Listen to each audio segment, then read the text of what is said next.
तर कामात व्यस्त आपली आंतरेंद्रिय हा आपण परिसर अभ्यासाचा पाठ आपण शिकत आहोत. तर यामधून आपण कालपर्यंत श्वास घ्यायचा, सोडायचा, वायुकोश वगैरे वगैरे, उरपोकळी, उदरपोकळी, ह्या सगळ्या गोष्टी आपण पाहिलेल्या आहेत. पडद्यासारखा अवयव असतो लवचिक, ते सगळं आपण पाहिलं आहे. तर आज आपण पुढचा हे पाहू, श्वासपटल व त्याची हालचाल. श्वासपटल व त्याची हालचाल हा मुद्दा आपण पाहूया. श्वासपटल व त्याची हालचाल कशी होत असते पहा. श्वासपटल खालच्या दिशेने सरकते. श्वासपटल कुठं असतं? सुरुवातीला सगळ्यात म्हणजे गोष्ट म्हणजे हे जे इथं संपतं, हे इथं श्वासपटल असतं. श्वासपटल इथं असतं, बरोबर. तर ते खालच्या दिशेने सरकतं. कोण सरकतं? ते खालच्या दिशेने सरकते. तेव्हा श्वासावाटे हवा नाकावाटे येऊन, तेव्हा नाकावाटे श्वासवाटे येऊन हवा येऊन श्वास नलिका व तिच्या शाखातून पुढे पुढे वायू कोशात भरते व तिच्या शाखातून येऊन पुढे वायू कोशात भरते, बरोबर. वायू कोशात इथं खाली वायू कोश, त्या वायू कोशात आता हवा भरते, बरोबर. श्वासपटल वरच्या दिशेने सरकते. परत दुसरी क्रिया काय? श्वासपटल ज्यावेळेस वरच्या दिशेने सरकते, श्वासपटल सरकतं वरच्या दिशेने सरकते, तेव्हा उच्छवासावाटे हवा बाहेर टाकली जाते. तेव्हा उच्छवासावाटे हवा बाहेर टाकली जाते. ही श्वासपटलचं मुख्य हालचाल आणि मुख्य कार्यक्रम आहे, मुख्य कार्य आहे. तर आपण सुरुवातीला हे तुम्हाला आतापर्यंत असेल तर आपण श्वास घेतो म्हणजे कोणता वायू घेतो? प्राणवायू, ऑक्सिजन. आपण श्वास घेतो म्हणजे ऑक्सिजन हा प्राणवायू घेतो. आता हा श्वास आपल्या सगळ्या शरीरात पोहोचतो, ऑक्सिजन. तो कसा पोहोचतो ते पुढे पाहणार आहोत. आणि श्वास सोडतो म्हणजे आपण कोणता वायू सोडतो? Carbon dioxide. कोणता वायू सोडतो? Carbon dioxide. तर आपण घेतो ऑक्सिजन आणि सोडतो कार्बन डायऑक्साईड. हे सगळं पुढे पाहणार आहोत. वायूची देवाणघेवाण. आता काय आहे? वायूची देवाणघेवाण. वायूची देवाणघेवाण. वायूची देवाणघेवाण. वायूची देवाणघेवाण कशी होती पहा. वायुकोशामुळे बाहेरील हवा पोचली की, वायुकोशामुळे बाहेरील हवा, ही आतमध्ये हवा वायुकोशात पोचली की, ही क्रिया सगळी नैसर्गिकरित्या अगदी सूक्ष्म आहे आणि ती खूप लवकर होते, खूप लवकर होते, बरोबर. पोचली की हवेतील ऑक्सिजन वायुकोशाच्या भोवताली असलेल्या, हवा पोचली की आपण ऑक्सिजन घेतो, वायुकोशाच्या बाजूला असलेल्या, भोवताली असलेल्या बारीक बारीक रक्तवाहिन्या जातो. कुठं जातो? बारीक रक्त. इथं वायुकोशाच्या बारीक रक्तवाहिन्यात तो ऑक्सिजन जातो, बरोबर, जातो. आणि रक्तातून शरीराच्या सर्व भागात होऊन मिळतो. आणि रक्तातून शरीराच्या सर्व भागात कोणता वायू होऊन मिळतो? ऑक्सिजन. कोणता वायू होऊन मिळतो? ऑक्सिजन. पहा, ही क्रिया नैसर्गिकरित्या अगदी सूक्ष्म आणि लवकर होते, बरोबर, जातो. आणि रक्तातून शरीराच्या सर्व भागात वाहून नेला जातो, बरोबर. त्याच वेळी शरीराच्या सर्व भागातून रक्ताबरोबर आलेला कार्बन डायऑक्साईड. आता आपण सोडतो कोणता?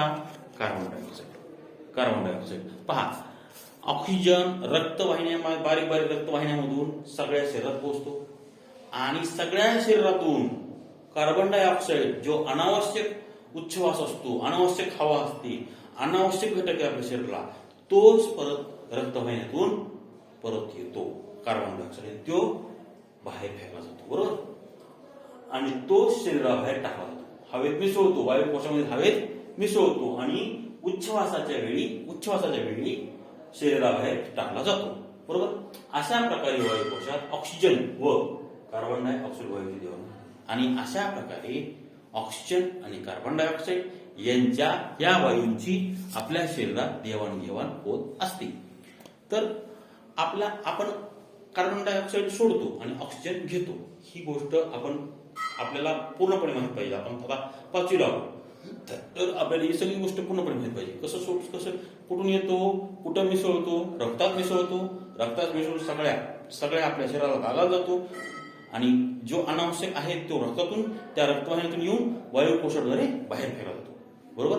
अशा प्रकारे वायूची देवाणघेवाण केली जाते. आता माहित आहे का तुम्हाला काय? शरीराबाहेरील हवेत आता आपल्या शरीराबाहेर जी हवा आहे, आता हे माझं शरीर आहे, माझ्या शरीराबाहेर काय आहे? ही सगळी हवे. धूळ व धुराचे कण असू शकतात. धूळ काय असते? आपल्या शरीराच्या बाहेर हवेमध्ये काय थोडीफार धूळ असेल, आणि काय असते आणखी? धुराचे कण. कोणत्या धुराचे कण असते? धुराचे कण असते. आपण गाड्या चालवतो, गाड्याचा जो धूर निघतो ते धुराचे कण असते ना, हवेत असते ना. ते काय असते धुराचे कण? तो कार्बन डायऑक्साईड असतो. तो काय असतो? धूर म्हणजे कार्बन डायऑक्साईड. ते धुरात बारीक कण असतं बघा, असू शकतात. काय असतात? धूळ आणि धुराचे कण असू शकतात ना.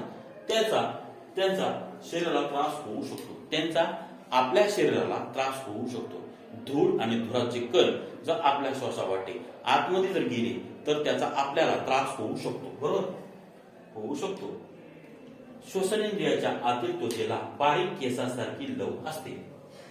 श्वसनेंद्रियाच्या आतील त्वचेला बारीक केसासारखी लव असते. काय असते? लव असते. तर लव कशाला म्हणायचं? ही जी केस आहेत काही बारीक केस, ह्याला लव म्हणायचं. बरोबर? ह्याला लव म्हणायचं. बारीक जी केस असते अशी बारीक, त्याला लव म्हणायचं. बरोबर? केसारखी लव असते.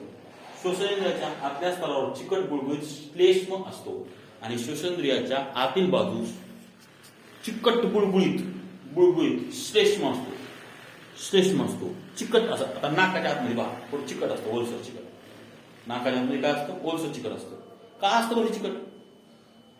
आपण जो श्वास घेतो, नाकात बारीक केस सुद्धा असतात. बरोबर? आपण जो श्वास घेतो त्याच्यामध्ये धुळीकण, त्याच्यामध्ये सगळं जे थोडीशी काही खराब आली तर ह्या केसांना आणि ह्या चिकट पदार्थाला अडकून बसावी. बरोबर? आणि ती उच्छवासासाठी परत बाहेर सोडणे किंवा ती आतमध्ये जाऊ नये, आपलं हे सगळं स्वच्छ राहावं. त्याच्यामुळे निसर्गाने एवढी बारीक व्यवस्था आपली केलेली आहे. बरोबर? केसासारखी लव असते. ज्ञानेंद्रियाच्या आतल्या स्तरावर चिकट बुळबुळीत श्लेष्म असते. हवेतील कण चिकटून बसतात. हवेतील कण हे जे धूळ येते, धुरातले कण येते ते तिथं चिटकून बसतात. कुठं? आतमध्ये सुद्धा असते, ते चिटकून बसतात. परिणामी हवेतील हानिकारक कण फुफ्सात पोहोचू शकत नाही. आणि परिणाम काय होतो? जे हानिकारक कण आहेत धुराचे, धुळीचे, ते फुफ्सापर्यंत पोहोचू शकत नाही. हानिकारक म्हणजे जे आपल्या शरीराला अनावश्यक आहे, जे चांगले नाहीत, ते कण आपल्या फुफ्सापर्यंत पोहोचू शकत नाही. बरोबर? पोहोचू शकत नाही. अशा प्रकारे आपले श्वसन होत असते आणि आपल्याला त्या श्वसनातून सुद्धा संरक्षण व्हावं यासाठी निसर्गाने अगोदर या सगळ्या रचना केलेल्या आहेत. बरोबर? आता धूम्रपानाचे परिणाम. आता काय? धूम्रपानाचे परिणाम पहा. धूम्रपानाचे काय परिणाम होतात? धूम्रपान म्हणजे काय? पहिली गोष्ट, धूम्रपान म्हणजे काय? धूम्रपान म्हणजे बिडी ओढणे, तंबाखू, धूम्रपान, ह्या दोन गोष्टी प्रामुख्याने धूम्रपानात मोडतात. तंबाखू ओढणे आणि बिडी खाणे, बिडी पिणे. त्याच्यानंतर तसं तर सुपारी सुद्धा घातक आहे. बरोबर आहे? बडीशोप सुद्धा घातक आहे. बडीशोप किती खायची? जेवण झाली एवढी खायची. बरोबर? सुपारी सुद्धा अडकते, घाण होती, तर सगळं खराब होतं, त्याच्यामुळे सुपारी सुद्धा घातक आहे. बरोबर आहे? पान का घातक आहे? घातक नाही, पण पान पण सुद्धा प्रमाणात खाल्लं पाहिजे. एखाद्याच कधीतरी जास्त जेवण झालं तर काहीतरी खाल्लं पाहिजे पाचावं. मग त्याच्यामध्ये सुपारीचा समावेश एवढसा केला, एवढीशी बडीशोप टाकली तर हरकत नाही, कमी अशा प्रकारे पान खाल्लं पाहिजे. तर आपल्या धूम्रपान जर आपण केलं तर त्याचे आपल्या शरीरावर काय परिणाम होऊ शकतात ते पाहूया. धूम्रपानाचे परिणाम. सतत धूम्रपान केल्यामुळे तंबाखू खाल्यामुळे धुरातील विषारी पदार्थ, धूर हा बिडी सिगारेटचा धूर आपल्या शरीराला अतिशय हानिकारक असतो, परिणामकारक असतो, वाईट परिणाम होतो त्याचा. विषारी असतो हे धूर. बरं का? विषारी पदार्थ फुफ्सात साठू शकतात. हे फुफ्सात साठू शकतात. त्यामुळे फुफ्सात बाहेरणाऱ्या हवेचे पुरेसे शुद्धीकरण होत नाही आणि त्यामुळे काय होतं? फुफ्साची जी हवा भरते त्याचं चांगलं शुद्धीकरण छान होत नाही. आता आपण डाळ तांदूळ निसतो, त्यातून काय करतो? बारीक बारीक खडे बाजूला टाकतो, डाळ तांदूळ स्वच्छ होते. बरोबर? आता हिथं हवेचं शुद्धीकरण जे होतं ते जर आपण बिडी सिगरेट ओढली तर होत नाही. तंबाखू खाल्याने हिथं घसा खराब होतो, परिणामी आपल्याला कर्करोग सुद्धा होतो. हे धूम्रपानाच्या अतिसेवनामुळे आपल्याला कर्करोग होतो. कर्करोग म्हणजे कॅन्सर होऊ शकतो. त्याच्यामुळे धूम्रपान करू नये. बरोबर. फुफ्सात भरणाऱ्या हवेची पुरेशी शुद्धीकरण होत नाही. परिणामी हवेतील अशुद्धी फुफ्सात पोहोचू लागतात. आणि काय होतं परिणामी अशुद्धी हवेतील सगळी घाण आपल्या फुफ्सात साठू लागते, पोहोचू लागतात. त्यामुळे फुफ्साची कार्यक्षमता कमी होत जाते. आणि त्यामुळे फुफ्सांची ही जी फुफ्सा असते त्याची कार्यक्षमता, जी कार्य करायची शक्ती आहे ती हळूहळू कमी होते. बरोबर. कमी होते. कार्यक्षमता कमी होते. आणि त्यामुळे फुफ्सांचे आजारात आपल्या वाढते. आणि यामुळे आपल्याला फुफ्साचे आजार होतात. बरोबर. आता हे झालं फुफ्साचे आजार. धूम्रपान. आता सिगारेट, बिडी, ती तंबाखूच्या धुरातील कणाचा चिकट थर वायू पक्षाच्या आतील भागावर जमू लागतो. आता सिगारेट, बिडी, तीळ, तंबाखूच्या धुरातील कण हे तर चिकट थर वायू कोशाच्या आजूबाजू हे सुद्धा जमू लागतो. त्यामुळे शरीराला शिवाय तंबाखूतील काही विषारी पदार्थही वायू कोशात शिरतात. आणि तंबाखू ही आपल्याला विषारी असती तर ती वायू कोशात शिरतात. बरोबर. वायू कोशात शिरतात. अशा दुष्परिणामामुळे धूम्रपान करणाऱ्या लोकांना श्वसनेंद्रियाचे त्रास होतात, श्वसनेंद्रियाचे रोग होतात. तसेच फुफ्सांचा कर्करोग होतो. आणि तसंच फुफ्सांचा कर्करोग होतो. असे दुर्धर रोग होऊ शकतात. आता हे झालं आपल्याला स्वतःचं धूम्रपान केलं तर. आपण स्वतः बिड्या पेल्या, तंबाखू खाली तर हे झालं आपलं. आता अप्रत्यक्ष धूम्रपान.